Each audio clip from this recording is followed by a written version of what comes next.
Hey everybody, thanks for checking out the podcast release of The Intellectual Dollar Tree. We've entered the marketplace of ideas in bad faith, and we're taking your favorite public intellectual out of context in a super unfair way. The Intellectual Dollar Tree is also live every Wednesday, 7 p.m. Pacific at twitch.tv/Echoplex Media, and don't forget to join the chat at discord.me/Echoplex. Enjoy the show. I'll get on Twitter, I'll see something outrageous, I'll get triggered by it, but I'll get off 30 seconds later and it's over. I'm white, and I've got everything I need. No one clutches their purses when they're in a room alone with me. And I can drive through any neighborhood I please at any hour, and the police don't do a thing. So if I see a penny on the ground, I leave it alone and fucking flip it. I'm a straight white male in America. I've got everything I need. I'm a guy getting paid more than a girl with a degree. And I can walk down the streets after dark, no one wants to rape me. And I can get a girl pregnant and just as easily flee. Just like my straight white male dad did to me. So if I see a penny on the ground, I leave it alone and fucking flip it. I'm a straight white male in America. I've got all the luck I need. I've got a pile of broken mirrors and I'm walking under ladders and I'm spilling tons of salt, but to me that doesn't matter, cause my skin and my gender and my orientation are the best things to have if you live in this nation. I recommend it highly.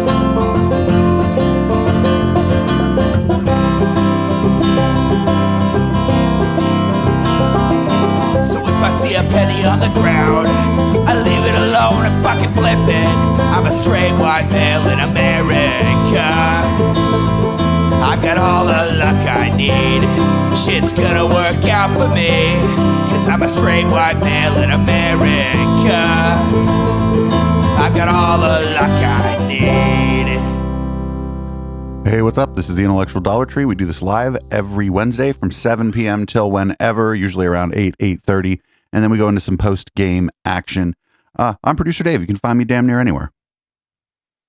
I'm HK Perrin. You can find me on Twitter at HK Perrin, and you can find me right here on Twitch at Sylphweed. I'm Sylphweed in the chat, and I'm Sylphweed on my own channel where I like to play video games. So if you like watching people play video games, you can join that channel and watch me play video games. Can you find me a little more gain on your mic? Oh, yeah. How is this? More. Even more than that? Okay, hold on. How's this? There we go. Okay, that's better. Yeah, my noise gate was cutting you off at the tail end, like of everything you were saying. Everything's okay. set up. Everything's set up for people to be a little bit turned up here because we turned up. So, before we get started here, I just wanted to tell everybody, or tell you too, HK, I was looking around for Eric Weinstein, and he hasn't been doing his podcast. Do you know why he hasn't been doing his podcast? Why is that?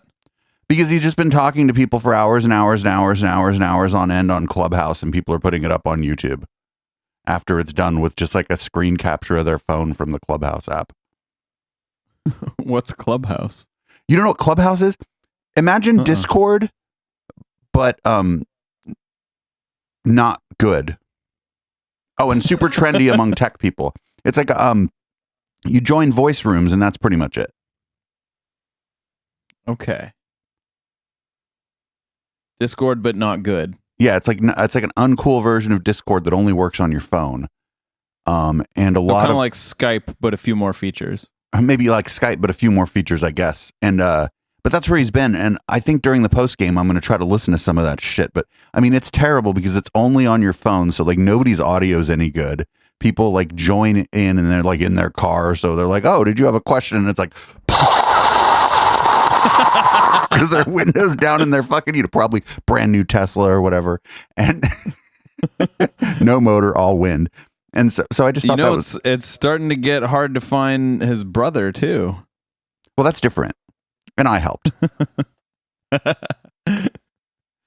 I just can't believe it took that long. He's been doing that anti-vax stuff for like almost a year now. Well, no, COVID misinformation like half a year. COVID misinformation for a year. Anti-vax stuff specifically, maybe 3 or 4 months. Yeah. Like basically, as soon as the vaccine rolled out for all adults, he switched gears on that. The fellas from the Gurus pod and me and a couple other people, we think that the fact that Eric's kind of a mucky muck at Peter Thiel's venture firm probably has a little bit to do with him getting a little more leeway than maybe somebody else would. Probably.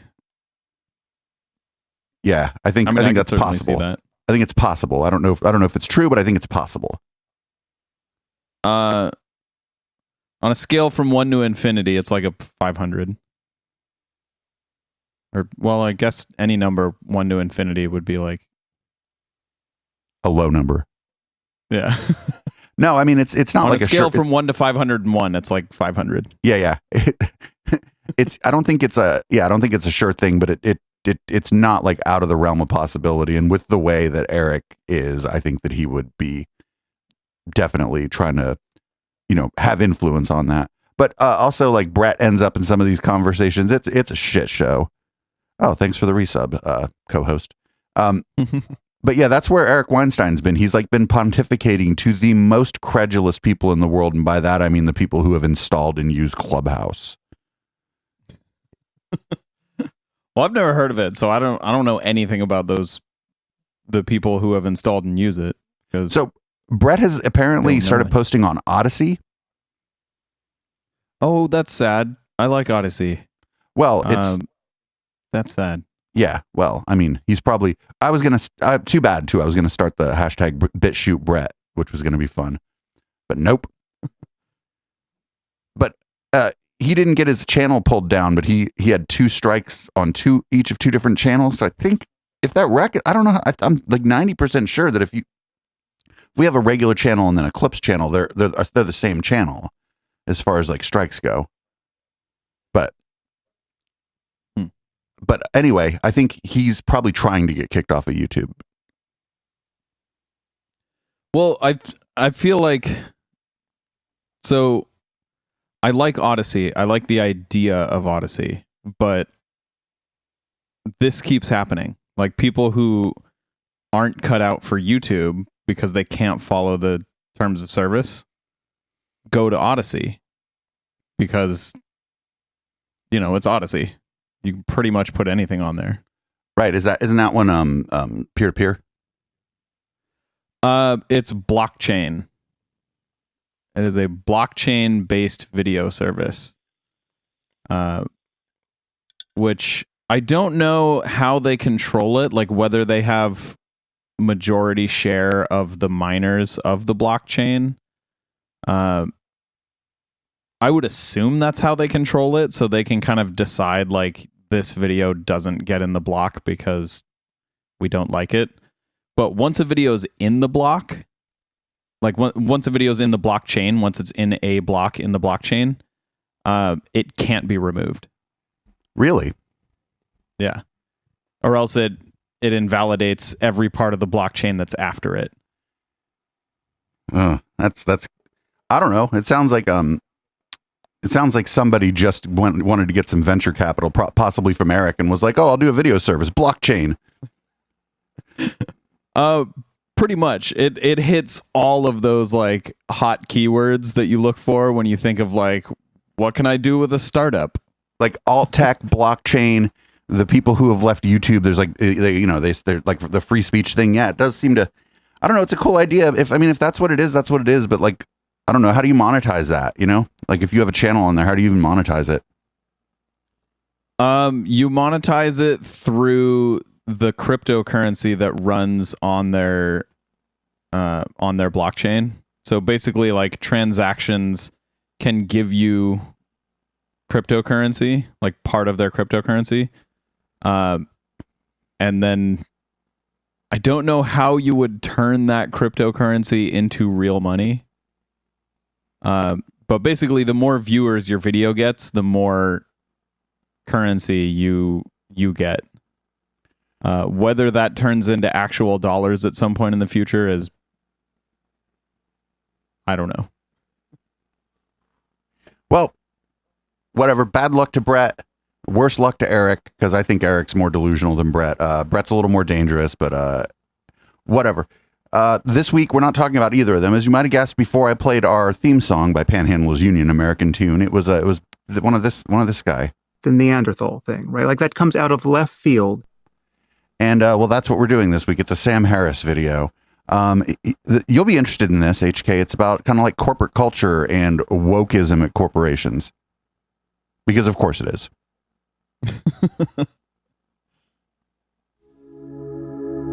Jason Fried. I know a guy named Jason Fried. Welcome to the Making Sense podcast. This is Sam Harris. Just a note to say that if you're hearing this, you are not currently on our subscriber feed and will only be hearing the first part of this. That is correct.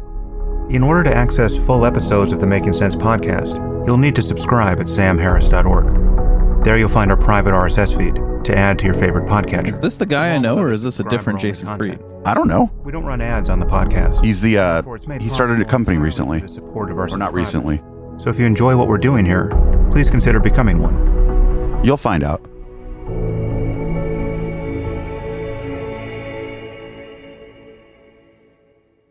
Today I'm speaking with Jason Fried. Jason is the co-founder and CEO of Basecamp, formerly 37 Signals, which is a Chicago-based software firm which produces the Basecamp product. He's also the co-author of the book Rework, among others, and he also writes Inc. Oh, different guy. Get Real column. I don't know this guy. And I invited Jason on the podcast to discuss the recent controversy over his no politics policy at Basecamp, which caused quite a firestorm on social media, as you'll hear. A third of the company left. We discussed the pervasive... Wait, hold on. Pause this for a second. It was not a firestorm on social media. It was a firestorm in the company. A third of their employees left over this. Right, because... And maybe he'll bring the guest will bring it up, but my understanding is that this was like a new policy that before everybody was kind of just encouraged to talk and chit chat, and it was like an open place like Google tries to be, right? And then the guy decided to change it on people, so I think that's why people left, not because it was the policy. It's because like now I have this new thing I have to think about, and I've been working here for a couple years, and it's been one way. Now it's this other way. Fuck this! I'm gonna go work somewhere else.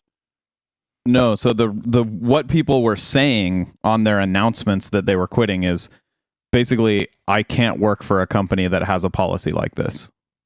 Right, because the policy changed.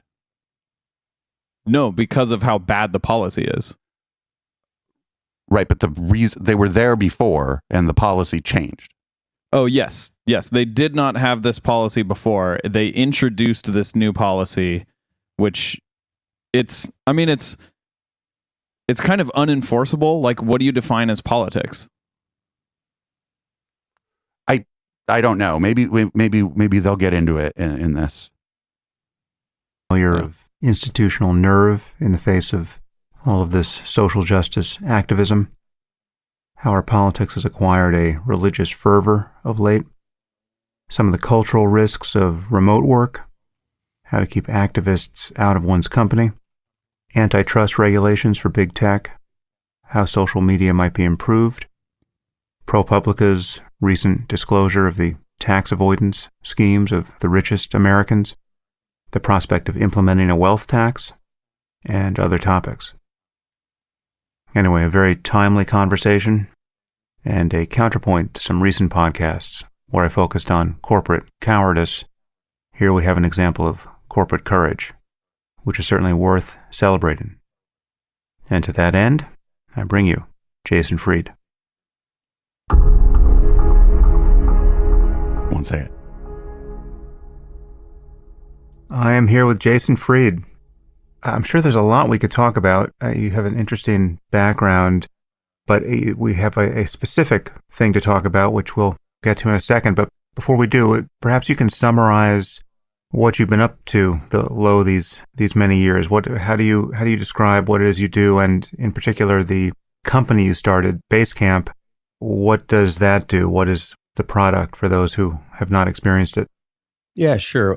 So back in 1999, I started a business called 37 Signals. We were originally a web design company.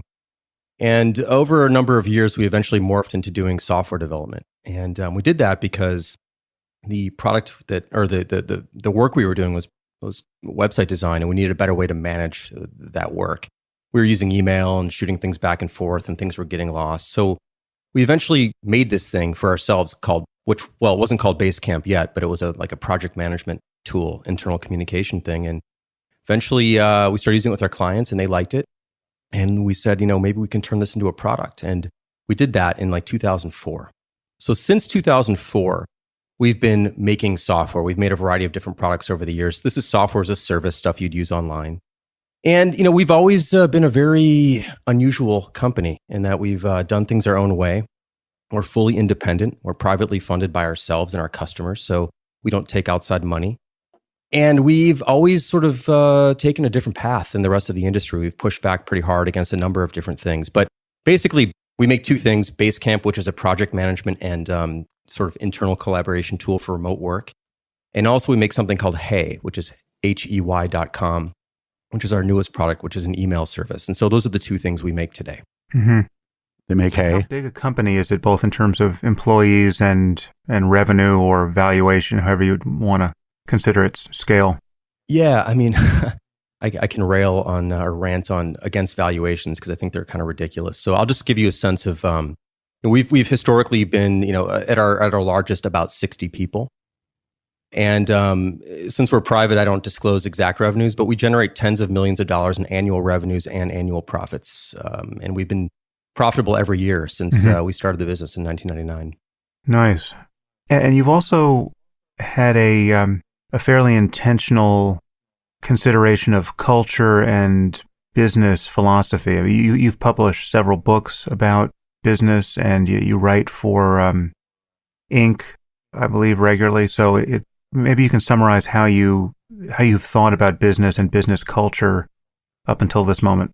Yeah, we are an independent company, and I believe in independence and small businesses, and part of the reason why we haven't taken out. This guy reminds me a little bit of Mark Zuckerberg, and he's we believe in this. We believe in independence in business. They all talk like this. They all fucking talk like this, except the crazy ones like Elon Musk, right?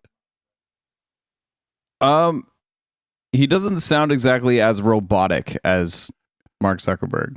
No, but I mean, instead of like answering the question, he's like, we believe in independence. It's like these like aspirational statements as answers to questions. Like they all talk like this. Sam Harris probably thinks this is incredibly enlightened. I mean, that's how I'd talk if I were a CEO. You'd be winking every once in a while. If you represent a shitload of people who have money in what you're doing, like you kind of have to talk like that. Outside money is because we don't want to be beholden to someone else. We want to do what we think is right. We want to try things. We want to experiment with things. And we've found that the only way to do that is to be independent. The Neanderthal thing, right? Like that comes out of left field. Basecamp. First of all, in our industry, which is the tech industry, people are used to overwork and just being driven really, really hard. 10, 12-hour days, all-nighters, weekends, the whole thing.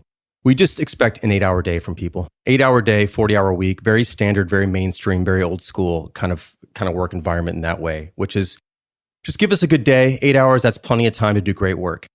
That's not old school. We require a certain degree of focus and attention to be put on that work, which is old school is like you get to work right next to your like 6-year-old child. And you both make 50 cents might be 2 or 3 a year. People, but we don't have scheduled meetings. We don't have daily stand-ups. We don't have a bunch of all hands. We don't have the type of culture that a lot of companies do, which people are just drowned by meetings constantly. They're in them all day. And they're chunking your day into smaller and smaller bits, and no one has time to get work done because when is it going to get to the good stuff? Or maybe an hour there before the next meeting. So we kind of stay away from that kind of stuff. Everything he said so far is like reasonable. We do 4-day weeks in the summer. So basically May through September, we only do 4-day weeks. Yeah, this is all very like, which is really unusual. It's all very like live, laugh, love. For about 20 years. We have a very different approach, and our no one was complaining about these parts of their policies. Let's put in a good day's work, and then let's have a life, which is again very weird in the tech world, which is not about life; it's about work all the time, and we're not about that. So there's a bunch of other things as well, but those are some of the fundamental things that we've done to make this place a different place. So you guys must have. Yes, but now talk about controlling your employees' many other speech. companies. You were already fully distributed. We're pretty much, so we've had an office in Chicago for the past 10 or so years, but most of our employees are all over the place, so outside of Chicago. So we have people in the US and Canada and Europe, Hong Kong and Australia. And we've always been remote. Even now, talk about how your stated policy is that you'll fire someone if they say, I think trans people should get to go in whatever bathroom they want to. Pretty well, because we were used to it. We didn't have to, scramble to figure this stuff out. But at the same time, I think it hurt us because we'd always leaned on each other a couple weeks a year. So we would fly everybody into Chicago twice a year for about a week to have these in-person meetups, where we got to share a meal and hang out and have some, FaceTime and just have some social interactions, which we hadn't been able to do for the past year because of COVID. And the last time we did it, I think, was fall of 2019. So it had been a while. And I think it was a problem because, and by the way, everyone's going through this as well. So this isn't unique to us, but I think we realized how important it was, or it is, to see each other. Yeah, so far, this is pretty normal. And remind ourselves that we're all human. But we're all soft-bodied. Don't worry, Sam will bring it back to where we want it soon. He can't go for very long without. I think we lost a little bit of that through COVID, and I think I know a lot of people have. I mean, I understand why they're leading with the okay, hold on. What happened? Let me convince you that I'm a reasonable person before I sounds quite domineering and before I shove my ridiculous policy down your throat. Looking for every opportunity. That's kind of how their memo was. So what has brought us together for this podcast? Well, it's been about almost 2 months now. In mid-April, we announced a policy change that basically said, we're not going to start talking, or we're not going to continue to talk politics at work. I'd say over the past few years, probably starting in 2016, as a lot of things started in 2016 and through the 2020 election and beyond now, politics has invaded every aspect of life, obviously, and it's become incredibly contentious. And it was sort of leaking into our day-to-day too often. Not every day, but enough. And we'd been at this kind of low simmer for a while where we sort of felt like it was just part of life at work. But it started to get more and more concentrated, and the boil began to heat up. And wait, in that case, I'm not a business expert, right? But in that case, if things are starting to get like that, don't you just figure out who's the people stirring the pot and making other people like uncomfortable and getting like too animated and spending too much of their time on it, and have their fucking superior talk to them about it? Be like, hey, maybe you shouldn't talk about politics here at work because it seems to be interfering with your ability to do your job. That would be what a reasonable person would do. Yes. And we were having discussions in the company that were company-wide. So, between 50 and 60 people were participating in these conversations, or at least receiving the notifications. They weren't all participating. Where things started just to go off the rails in a way that felt very non-productive and unhealthy. And when I say non-productive, I don't mean like measuring productivity. I just mean like this is not the kind of general mind space we should be in at work. We shouldn't be debating the most complicated issues of the day. I mean, these topics are hard enough. I disagree. Discuss, hold on, pause it here. Professionals have. I disagree. Work is where you interact with the most people you ever do in your life. And work is where you spend most of your time. Like work, you should be talking about politics at work, especially with upper management. Upper management should know about what you care about. In a general sense, yes. Of course, you shouldn't be bombarding anybody you work with messages, notifications, emails about politics. That's crazy. Yes. Like, don't do it while you're like in the middle of like your stand-up meeting or whatever. This guy might get to what his problem is. I get the feeling that this guy probably maybe voted for Trump in 2016 and got tired of reading all his employees bashing Trump on the fucking Discord or whatever the fuck, or their own product that they were using for product management, the chat on that. I'm getting strong that vibes from this guy. Yeah, me too. Have a hard time discussing this stuff. And I'd bet money on it. All we have to do is mix work in there, and that'll be the antidote. And work will make it better. I mean, it's just the opposite. Work makes it incredibly hard to have conversations like this. And so we just decided, when I say we, I mean David and I, we're the two owners of the business.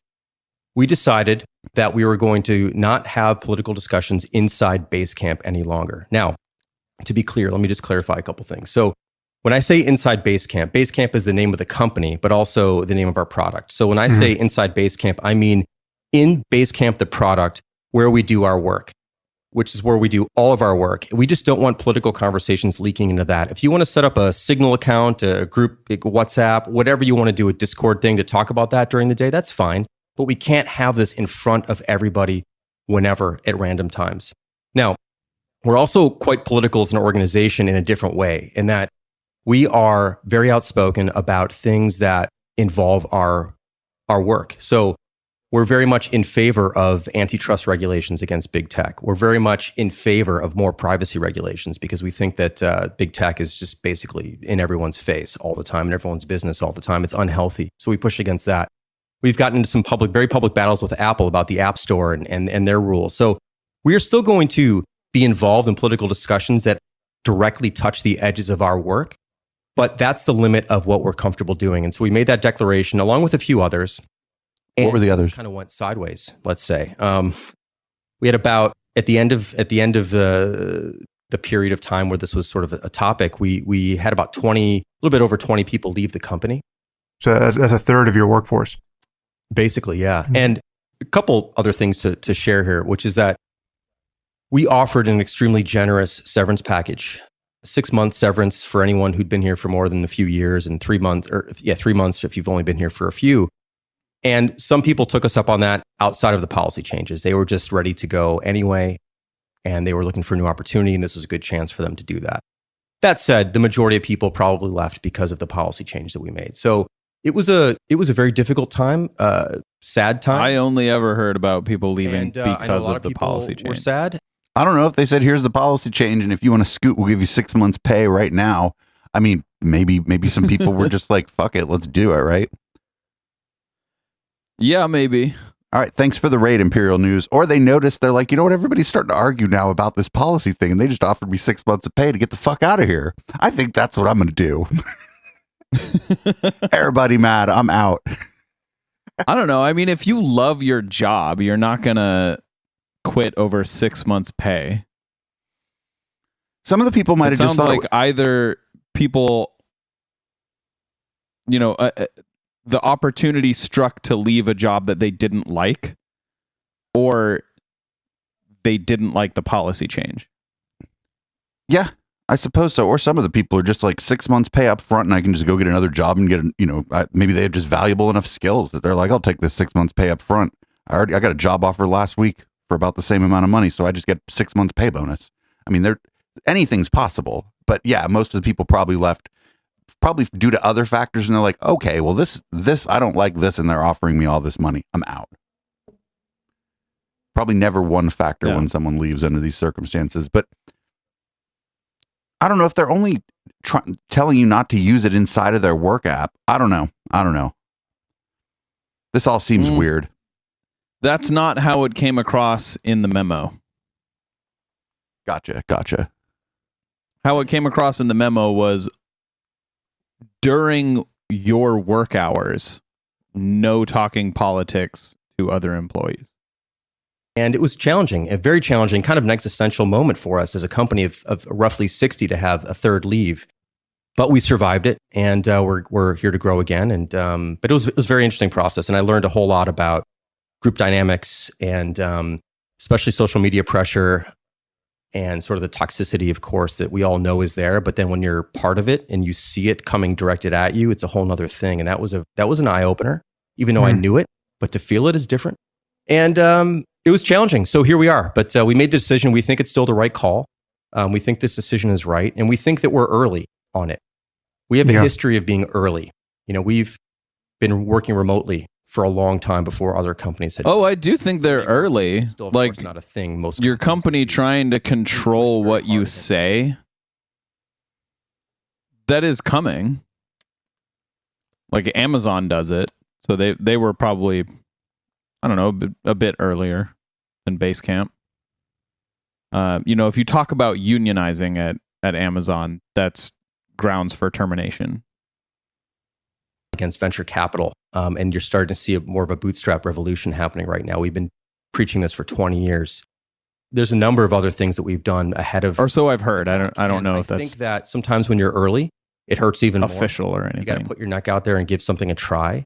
But to me, this is an extension of the experiment, which is Basecamp. And we feel almost a moral obligation to live up to our independence and to do things that other people wouldn't give us permission to do. That is why CEO talk. To do things that I wouldn't have permission to do. You're so good at that shit. Because if you're just going to do what someone's going to tell you to do, you might as well go get a job. Is how I look at it. So we take that seriously and we give things a shot and we try things out and we see what happens. And time always tells. And we'll look back on this, a year from now or two and see how it all played out.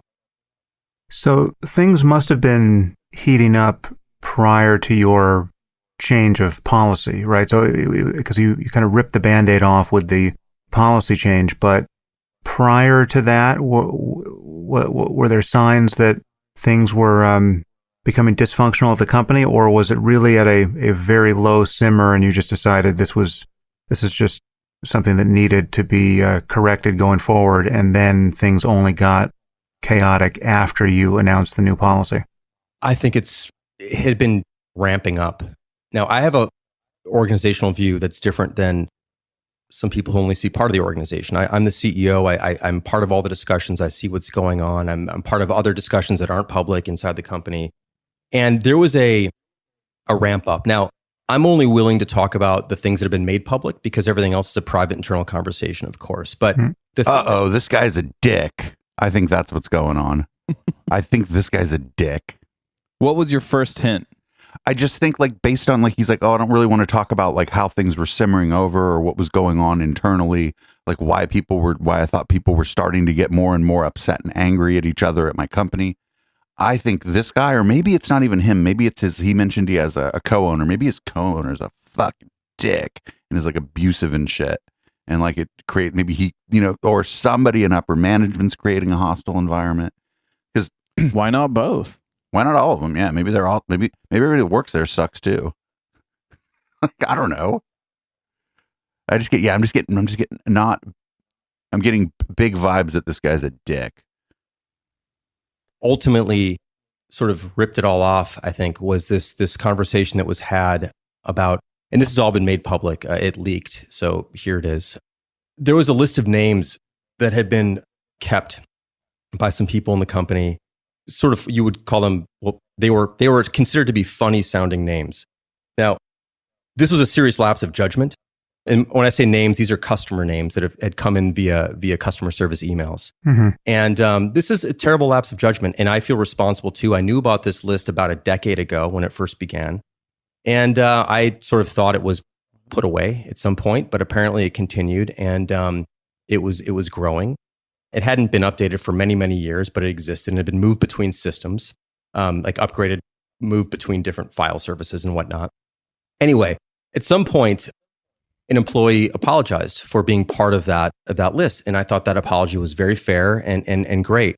But in addition to that apology, there was a chart that was posted along with the apology, which is actually the ADL pyramid of hate. I don't know if you're familiar with that pyramid. Where at the bottom you have, I think, microaggressions, and it kind of goes up 3 or 4 levels. To the top, it's genocide. And the suggestion ultimately was that, if we are going to be making fun of people's names, which again was a major mistake, that we could end up literally genocidal, which is just such an, I don't know. What the fuck? That's probably the pyramid of hate shows you that how these things are all connected on a societal level. Not that your company's going to go ham and just start killing people because of a fucking microaggression. Come on, that's not how this works. You'd need to be at least the size of Google to go on a fucking to do what this guy's talking about, right? I mean, Uber could pull it off. They could just drive everyone into the side of houses. Right. All of a sudden the Google services don't work, and you're like, what's going on? And then all of a sudden, a bunch of fucking 35-year-old ex-programmers are marching the streets, taking over starting in Mountain View or whatever.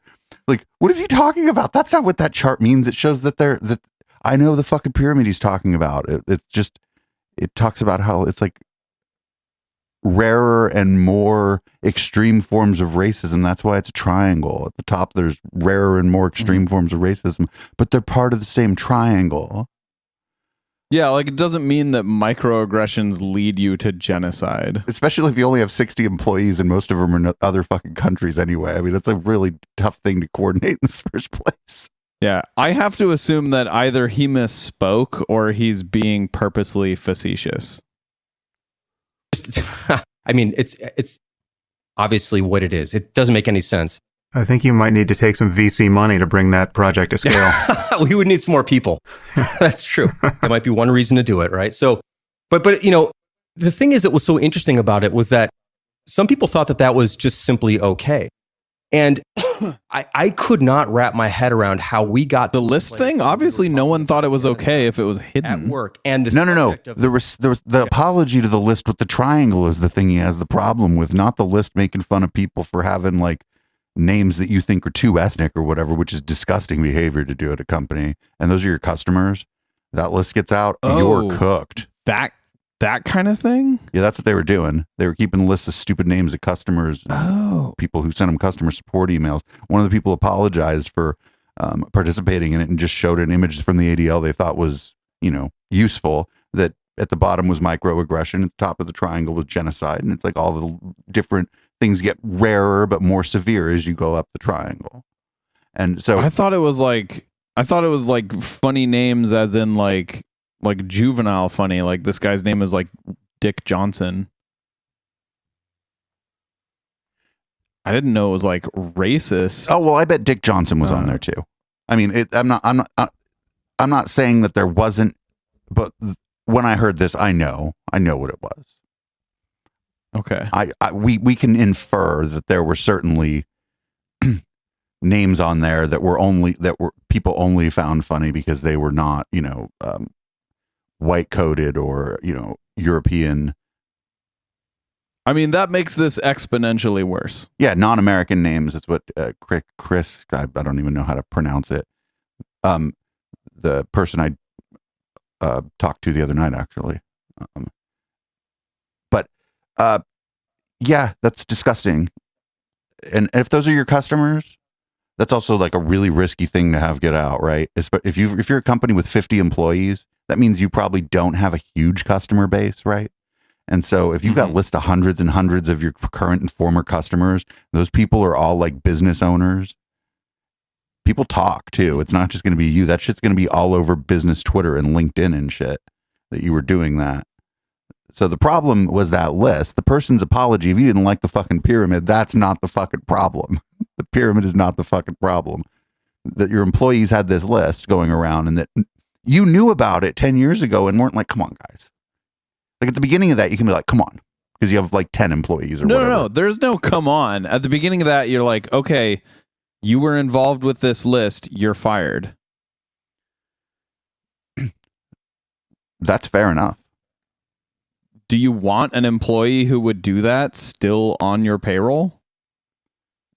Interfacing with your customers too, because if they're putting names on that list, they're interfacing with your clients, and so you're like, well, you need to be. Yeah. You're not even respecting this person enough to leave their name alone.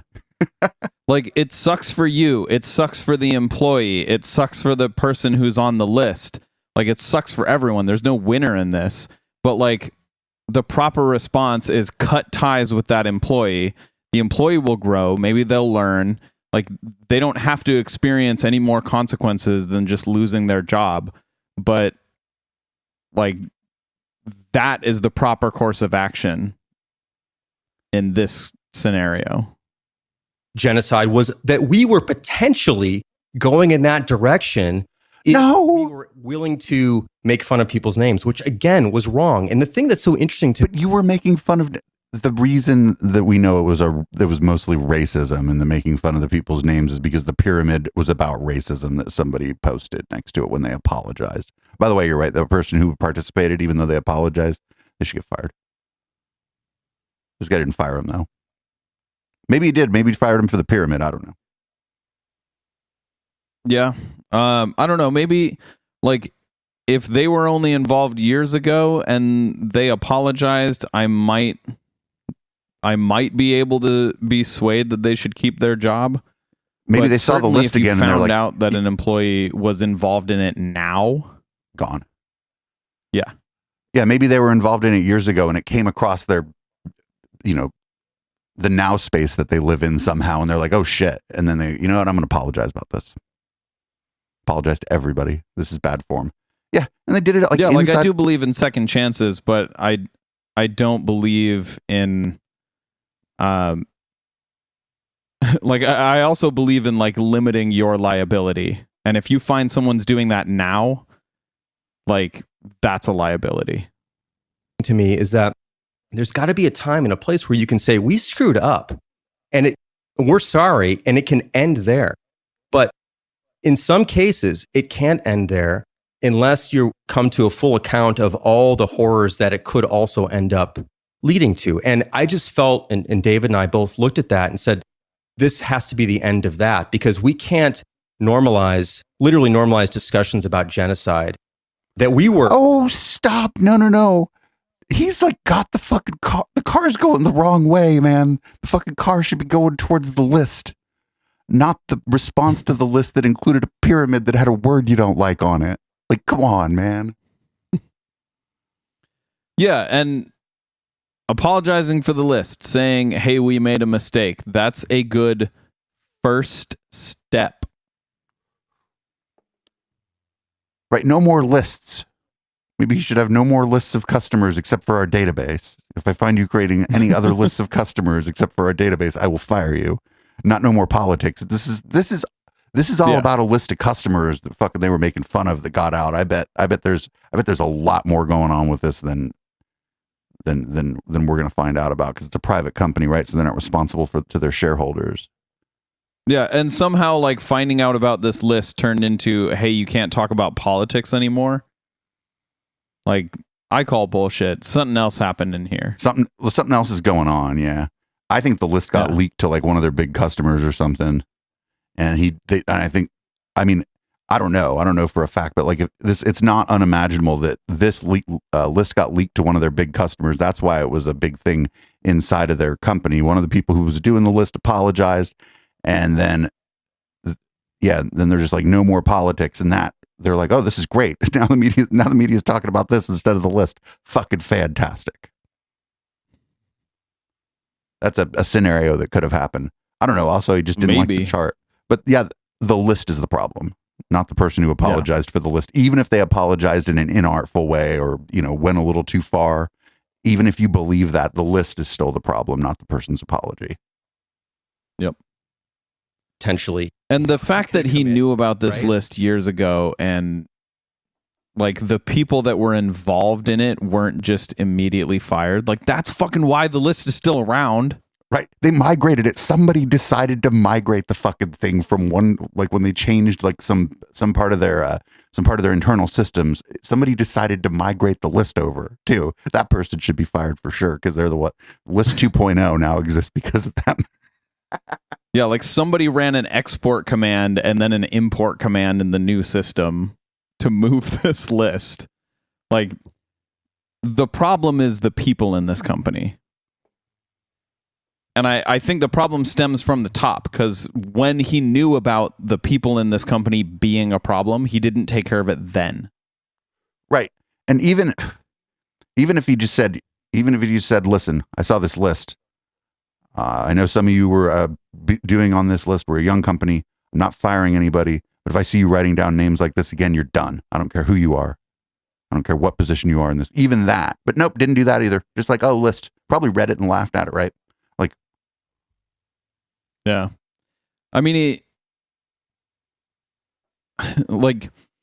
it sounds to me like the third of the company that left might have been the only third worth keeping. Right. The people who were like, I don't know, like, is the rest of this company, the 2/3 that stayed, were they okay with the list? Is that like what's going on? I'm telling you, there's some shit going on behind the scenes. There was probably a pretty spirited conversation going about the list on their internal systems if they were allowing like free conversation on their internal systems. Right? Inside our company, this is just so out of proportion. And that was ultimately what it was. But there had been a boil. And this was sort of the moment where like we can't let this continue. This just doesn't make any sense. Would I be right in guessing that the person who alleged that you were on the ramp to genocide is also a person who took the buyout when you offered it? Yes.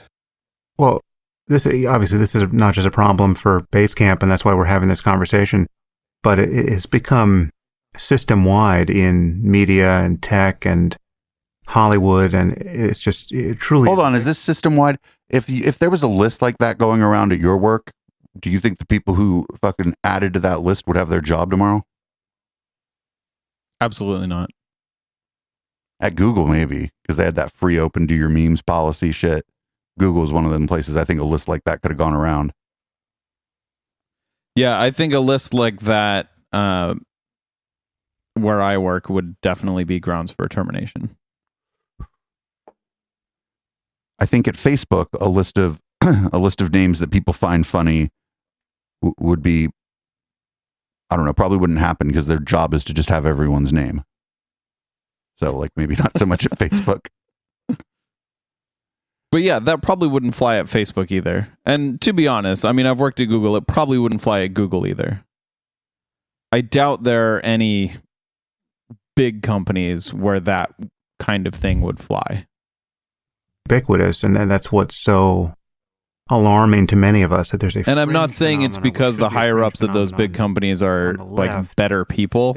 I'm just saying like they're smarter about the decisions they make. K-12 education. This seemed like a very dumb decision to not immediately terminate everyone involved in that list. Under the guise of social justice politics as a kind of moral panic. And I mean, this is not to say that racism and sexism and transphobia aren't problems anywhere. I think they clearly are, but they're not problems everywhere. And they're being treated as such by a large group of activists and cult leaders, frankly. I mean, people like Ibram X. Kendi, who are pushing a politics. Yo, this guy like helped make the Weinsteins famous, and he's talking about other cult leaders. Shut the fuck up. Platform Jordan Peterson, motherfucker. On the rest of the country that resembles nothing so much as mental illness. And because they enjoy this asymmetrical advantage with respect to social stigma, because being accused of racism in particular is so destructive to a person's reputation. No, it's not, Sam. He keeps saying this. If somebody goes, oh, that was racist. It could be like, oh, why? And then somebody tells you, go, oh, shit. I'm sorry. I didn't mean to do that. And now you know that fucking, you're done. And then you learn something today and everything's fine usually. Unless you said something like so fucking out there and like, but then you already know it's racist. You know what I'm saying? Like, yeah. I mean, I've said stupid things. Like, I don't know if I've necessarily said racist things on the show, but I've said stupid things on this show. Like things that I didn't know were offensive, and people have said like, yo, that was offensive. And I was like, I want to understand, like, if I say something that offends you, like, tell me. I want to understand, why did I offend you and how can I do better? This is amazing. My sister taught me recently that, do you know the word gypped? Yeah. Oh, I know what that. Yeah, I know that you shouldn't use that. Yeah. That is a racist slur. I didn't even know that was a racist slur. Yeah, for the Roma. Yep. These activists are successfully silencing and cowing most good people. And the people who do have the courage to call bullshit on all this dishonesty and bullying can be made to seem like they're joining the ranks of bad people who are really racist and sexist and transphobic. So now we have the spectacle of some of the least racist people. And fuck, now I can't nail my other hand to this thing. Issuing abject apologies. The kinds of apologies that would seem appropriate in an exit interview from the Ku Klux Klan. Just rending themselves over their past sins. And I mean, this is something that recently happened you may have heard about this at Juilliard, right? And it's drama department in particular, just tore itself apart over its alleged racism. The drama department at Juilliard is 50% black. It's circulating crazed lists of demands to itself, talking about how black bodies are being subjected to violence under this appallingly racist regime at Juilliard. And so this has become like the Salem witch trials. And I remain convinced. Is it like the Salem witch trials? The Salem witch trials? Is it like the Salem witch trials, Sam? I mean, really, is it? Like, okay, you can pretty much guarantee that there were no actual witches in the Salem witch trials, right? Right. I think you and I would both agree on that. There might have been like witchy girls, but those are like, I call those my co-hosts for some of my shows, right? But there were no people with actual like magical satanic powers. No, there were no witches that could like zap you with their finger or whatever a witch does in a cartoon. Yeah. Like there was no one putting hexes on people. That shit doesn't exist. I'm pretty sure there are some real racists in the world. Even at Juilliard, like the thing they're talking about now, there's probably shitty fucking people at the top of that pyramid.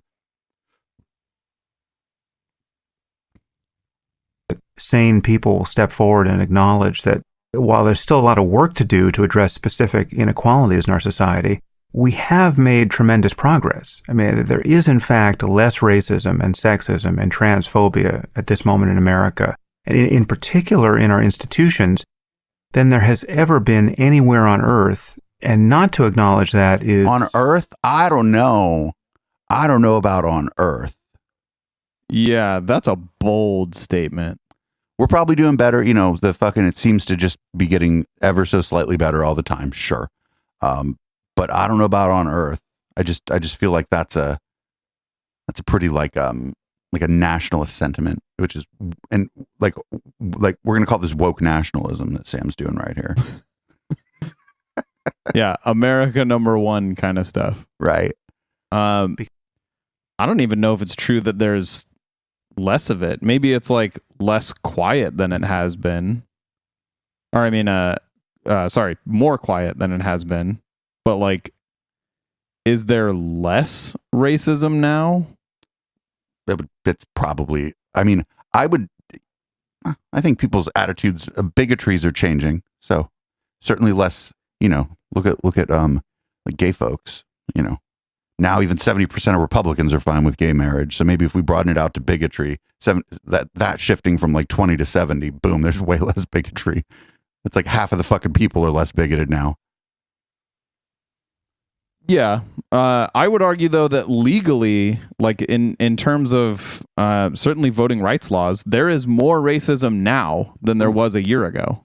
Yeah, there are more racist laws on the books now. Yeah, you're right. They're passing all this stuff. Huh? You're right. Becoming increasingly perverse, even while you are right to want to work to resolve remaining inequalities. So what you've done here, I think, is, you know, if it hasn't been celebrated sufficiently yet, it will one day be, because, I mean, the lack of institutional courage we're seeing in the most profitable companies that have ever existed. I mean, a company like Apple, right, which is just showing every sign of capitulating the moment a Twitter thread gets started. It's really shocking. And does this guy understand Apple's brand? Apple sells to rich liberals. That's their fucking target demographic. They sell their product to rich liberals. They sell their product to everyone. No, they're marketing to people who live up the hill a few miles from where I am. Okay, yeah. You know what I'm they're saying? Marketing to rich liberals, but they sell their product to everyone. Right. Well, people who buy a Mac tend to have more money than people who buy a non-Mac computer too, and people who buy an iPhone tend to have, in America, tend to be people who have a little more money than people who buy an Android phone. But he doesn't understand. Apple is marketing their shit to like upper middle class and up liberals. So their company has to appear to be in that fucking cohort so that those people feel included in the fucking corporate culture, because Apple's got that sort of thing where you feel like you're part of the company. They've done a really good job of that. Tesla's done it too in a far more toxic way. But yeah, he has no idea what the fuck Apple is doing. He's just dumb. Of course Apple's going to do that inside their company. Who are they trying to market their products to? People who live in the Cupertino. Like, come on, man. Yeah. Totally dysfunctional. How do you view the landscape of tech in particular? I mean, how many, there are a few other companies who have done more or less what you've done. I mean, I'm thinking of Coinbase and Shopify. I think in the case of Coinbase, I certainly didn't hear they paid the same kind of price you did in terms of employees leaving. I mean, perhaps they didn't offer the same kind of generous exit package. But how do you view your tech colleagues and their commitment or lack thereof to holding the line here? Yeah. Well, there's a few things going on. First of all, there does appear to be a tinge of sort of a religious fervor about this. And, you know, I will say everybody... I mean, I'm religiously not into the list he had going around his company. Fuck it. We worship the door, and the list that he has around going around his company is like our evil person in our religion. Fuck it. Ever worked here, I think, is a wonderful person, and they have a great heart, and their intentions are good. I don't wish ill will on anybody, and I think that, you know, people are making their own personal decisions, and I'm fine with the decisions people make. The problem, though, is that when the alternative is that, you know, the takes are so uncharitable that if you stick around here, I mean, there was some threats like to people who work here still. And I'm very, very appreciative of the people who stayed and lived through this, because some of them were being threatened terribly. By who? That, you know, they were racist. Call the cops. They are white supremacists, and that they are fascist. Wait, they were being threatened that they were racist? We got to go That's back. Not a threat. We got to go back. Hold on. Let's see what he said here, because I kind of talked over him a little bit there. Because some of them were being threatened terribly that, you know, they were racist and they are white. No, that's not a threat. That's like a fucking insult or an accusation. That's an observation. Or an insult, an accusation, but it's not a threat. Yeah, that is not a threat. Like, a threat is like a picture of your front door with you like going out to get your newspaper, and then a photograph of a Glock. Like, that's a threat. Yeah. Or just outright saying, like, I am going to do harm to you. Right. Like, that's a threat. And a threat is not, hey, you know what? You're a racist. That's not a threat. Do you think people were like going onto Twitter or whatever and finding like random ass people who work for this company and like hassling them? I think that's a very low probability. I think that may have happened after everyone quit, but it was not the catalyst. Supremacists, and that they are fascist or part of a fascist regime. It's like the most uncharitable possible takes on people. When it defaults to that, that's a problem.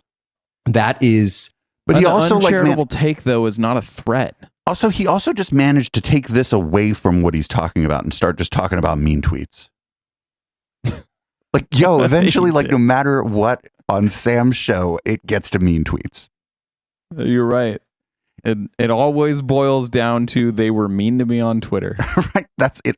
And if people were sending his employees or his staff or his family's threats, that's bad. You shouldn't do that. And if that happens and the threat seems credible, fucking contact law enforcement. We don't like the cops, but sometimes you got to, you know, we're not big on the concept of money as it exists either, but sometimes you got to use it. So, but no, it's mean tweets now. They're in the mean tweets part of this, the part where afterwards. Yeah, but like, I would agree. Threats are bad.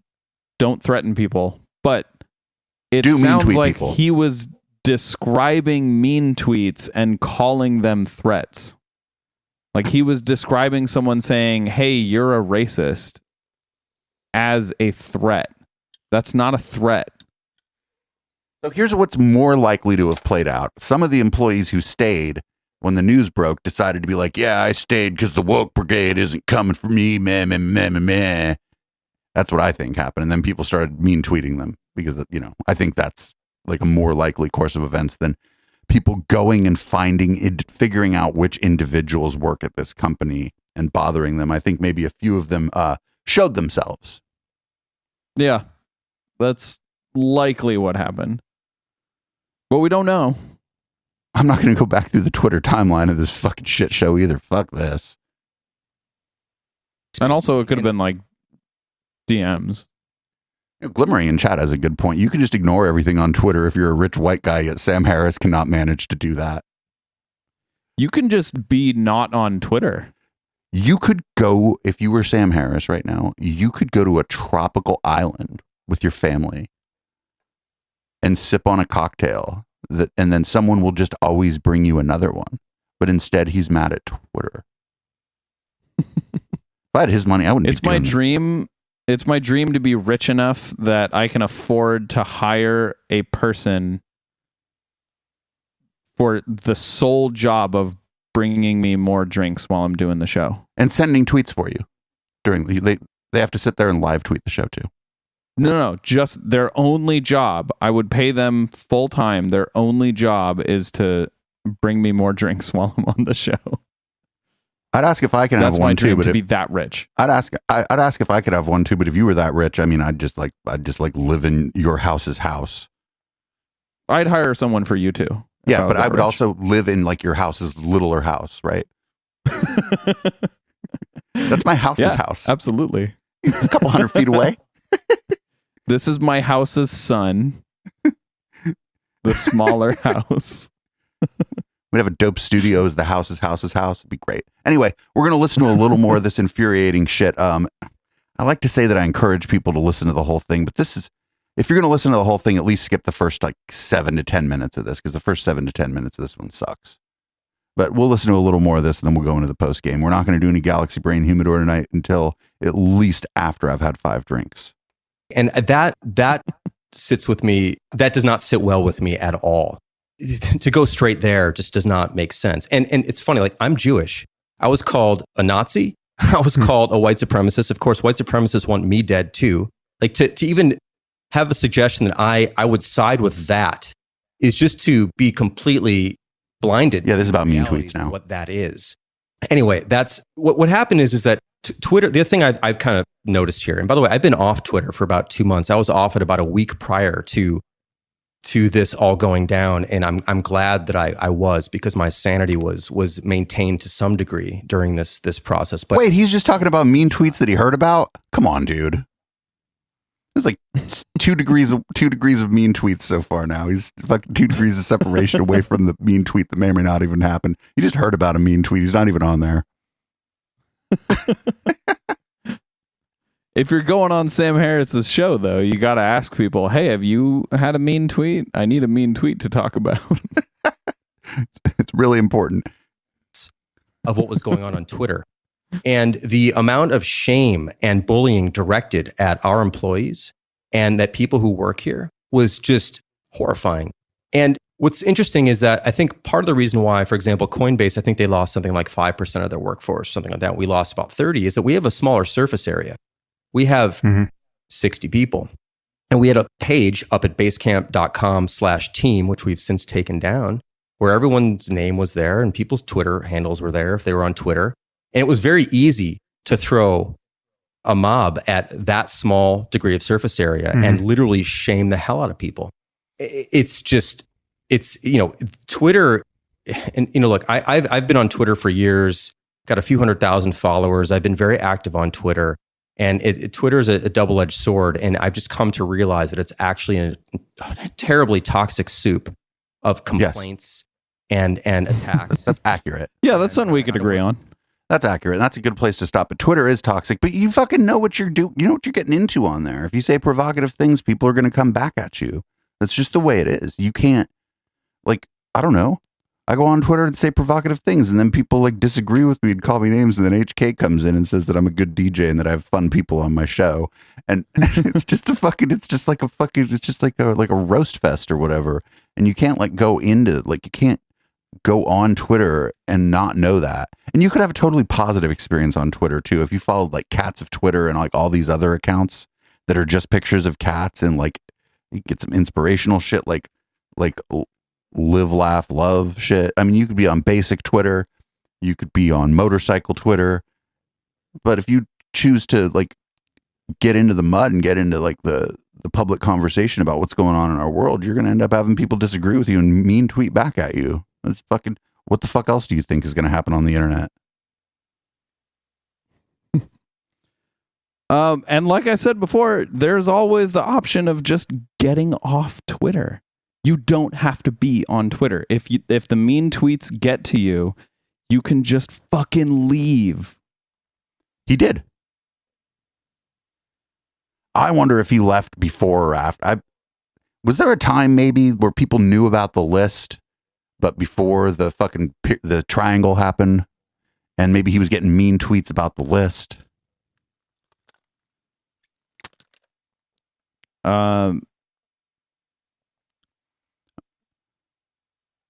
Did the list ever? Okay, so the list came out, right? I don't know.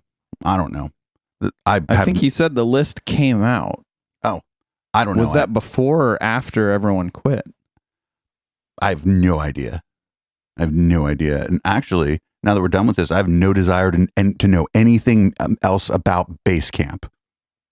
I have no. Or Hey.com, which is another product that they started. Right. We don't around here. Listen, if you say add me on Basecamp, you will get banned from the chat. Add me on Basecamp is you can just come in here and get banned. Should I fucking make it so you can't even say the word Basecamp in here? Also, if you have an @hey.com email. Yeah, no @hey.com either. But yeah, that sucked. It was boring, but we got to the meat of it, and I just feel like there's a lot more going on behind the scenes than we're hearing about. I feel like there was internal discussion about the list probably that got everybody going. And then the dude that apologized, I think he said it was the person who apologized. It sounds like the list was the catalyst for like, hey, we've got some really shitty people in this company. Like, let's start talking about like, what are your toxic views? And then he was like, hey, no politics. I don't want to know who wants to, I don't know, go to the white supremacy rallies. Yeah, that was weird. That was probably the end for a lot of people. I would say more on this later, but there's absolutely no chance we're ever covering Basecamp unless like they also like have an anti-vaccine policy or something. Then we'll cover Basecamp. But otherwise, we're never ever going to talk about Basecamp again. That was really dumb. I should have picked something better. But actually, we had to go back to Sam Harris. Plus,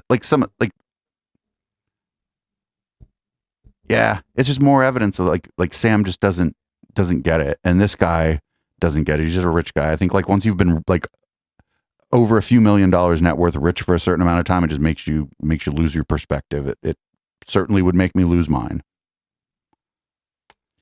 I hope to be rich. I hope to be that rich one day.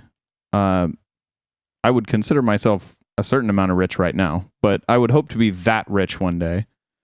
And I would try as hard as I could to not lose my perspective, but I certainly wouldn't say that I would be immune to it.